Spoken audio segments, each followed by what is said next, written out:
Whenever I hear Latino or I hear the word Hispanic, I don't picture one type of person. Down on you, and they don't really consider you or your opinions just because you're Haitian or you're dark skin or whatever it may be. You could be Dominican, and they consider you like, oh, you're not Hispanic or you're not Latino because of those factors only. And so whenever I would feel as if it was a reflection of my worth. How do I get through this? How do I get to the sunshine and rainbows? Because for everyone, it's not that easy, right? And for me, it definitely wasn't easy, but I did it. But I made my voice heard because we have our voice. You can't take that away. You have the amendment. You can't take that away. Hello, everyone. My name is Boris, and today we're in a new episode of Latidos, where we'll be interviewing some students and people from Suffolk University up in Boston, Massachusetts. And we're going to be asking them about different experiences that they have up there compared to what we have here in New Orleans. So let's see what they have to say. How have you found guidance when being the first to navigate a new task? Yeah, so I find guidance in a lot of mentors and just being optimistic with everything. Being a first generation college student and now grad student, there's really not a lot of people, I guess I could say, in my close family to kind of ask for when going on a new task. For me, family's a really big thing. I kind of have a unique family dynamic. I just have a single mom and I don't have any siblings, so it's just been the two of us. And I think that's a really special thing because me and my mom get to have a really close relationship. And she always pushes me to do the things that I want to do, even if they're difficult and take a lot of time and outside effort. And I think that's really important and special. I live in a joint family with a lot of people, and I've grown up like that. I always see family around me, so I'm pretty used to them. When I moved for college from Mumbai to Boston, I found myself being in a very weird position because I couldn't see them. My parents, they have always been people to guide me through whatever happens. I also remember they are people who tell me how things are. They are the people who check upon me. And when I'm away, I think that's one thing I really miss about them. Mm-hmm. I'm a third generation college student, which I feel like not a lot of people are. And that is definitely a privilege that's helped me because I look at my family members and I have examples and people to ask questions to if I have them. It's in daily life that even when you're away, we need to make time to communicate and be there for each other. Maybe a quick FaceTime or a quick checkup of what's happening, really helped me. And my family has been a great way to just be myself, follow my own passions, because they were the only people, irrespective of my friends. I'm really close with my other family members. I lived with my grandparents growing up, and I have a really close relationship with them. My grandma texts me at least 30 times a day and calls me every other day, and I love that. It's really important to me to have that relationship, and I think it's something that's really special, and it's nice to appreciate it while I still have it. My family has been a great way to just be myself, follow my own passions, because they were the only people, irrespective of my friends. Optimistic and driven and disciplined as well, just to accomplish every task that I do or that's related to college. Great. Thank you so much. I appreciate it. In high school, it was really easy for me. I had a lot of friends. I had always been involved in clubs, you know what I mean? It was just easy for me to get involved. But when I got to college, suddenly I was really scared. Wow. I did not know anyone. And I was how am I going to make friends? That's kind of tough. I think I was so worried about making friends. I was forgetting to do my schoolwork because we'd all be hanging out and doing homework. But I can't do my homework when I'm with people. I need to be alone. And so it was really hard for me to balance that. And then I felt such a failure when I got my first C because I'm my parents did not send me to school to get C's. So that was really hard.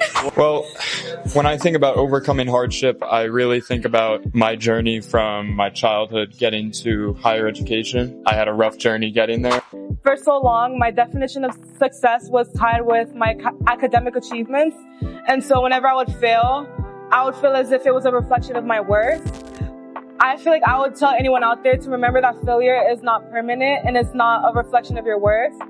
And it's something that everyone experiences. In life, you're gonna fail, you're gonna face challenges, you're gonna feel uncomfortable, and it's okay. For me, what that looked like was going through rough times and figuring out myself, how do I get through this? How do I get to the sunshine and rainbows? Because for everyone, it's not that easy, right? And for me, it definitely wasn't easy.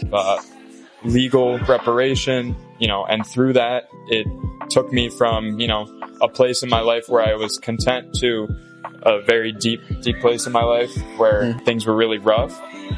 But from that, what I gained is the fact that I found what I want to do with my life and a reason for it. And eventually I did figure out how to navigate my grades. And so, yeah, that's how I learned to navigate or show resilience. It's really just you have to keep going. You have to talk to people around you and just find your footing, basically. So, yeah. And a reason for it. I had to experience the cloudy and rainy day to be able to see the sunshine in the distance. So for me, what that looked like is... You always have to remember that you have to experience failure. You have to learn to embrace it in order to grow and get to the place that you want to be to succeed. So yeah, I would definitely tell everyone to embrace failure. Don't be scared to fail. Don't think that it's the end of the world. So don't ever beat yourself up for it. So that's one advice I would give my younger self. The things that you think matter now won't matter in 5 years. Because I think I used to stress a lot about things that happen in the moment, but in reality, they really didn't matter. If you look at it on a bigger perspective, it's sometimes I could have a bad day because, I missed the bus or something, but by tomorrow, I'm going to forget that I missed the bus. Think of things in a bigger perspective instead of as just living in a small world by yourself and only your ideas of things. Personally speaking, as a South African, whenever I hear Latino or I hear the word Hispanic, I don't picture one type of person. I think that as a group in general, the Latinx community has so many stories, has so many different cultures coming into it that there's no one narrative. So for me, my family comes from Haiti. A lot of people don't understand that Haiti is considered a Latino country.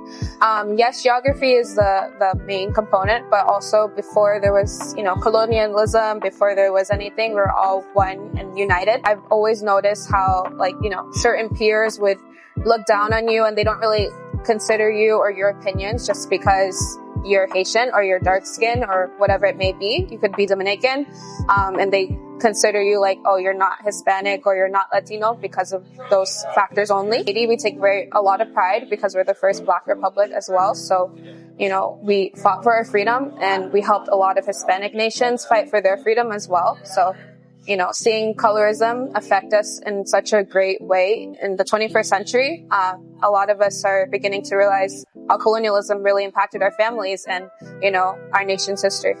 I think it stems from, from inspiration, I guess. I think people seeing younger people getting involved definitely makes other people who are fighting for different causes. It makes them feel like their work is actually much larger. My town, even I get inspired because I see younger people who can't vote because of their age right now getting involved, and I think it's just great. It reminds me of myself because I was that age. I couldn't vote, but I made my voice heard because we have our voice. You can't take that away. You have the amendment. You can't take that away. What it's is having a legal issue and then knowing that I want to become a lawyer so that I can provide justice for others. So especially now we're seeing rights get rolled back from the fights that our grandparents fought.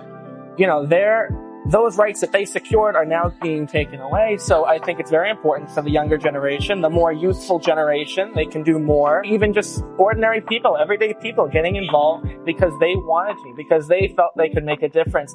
And I think as long as we keep emphasizing, make a point that your voice matters, then we're going to get a lot more people involved in, social activism. And I think the next succeeding generations are definitely going to continue the fight that we're fighting right now. And it's, One thing to say is never give up, even when you're going through a thunderstorm or a hurricane even. Diversity is that when you find that unity in diversity, that's when nations really start to build up. that's when nations start to really feel like, hey, this is the comunidad. This is the community that we form.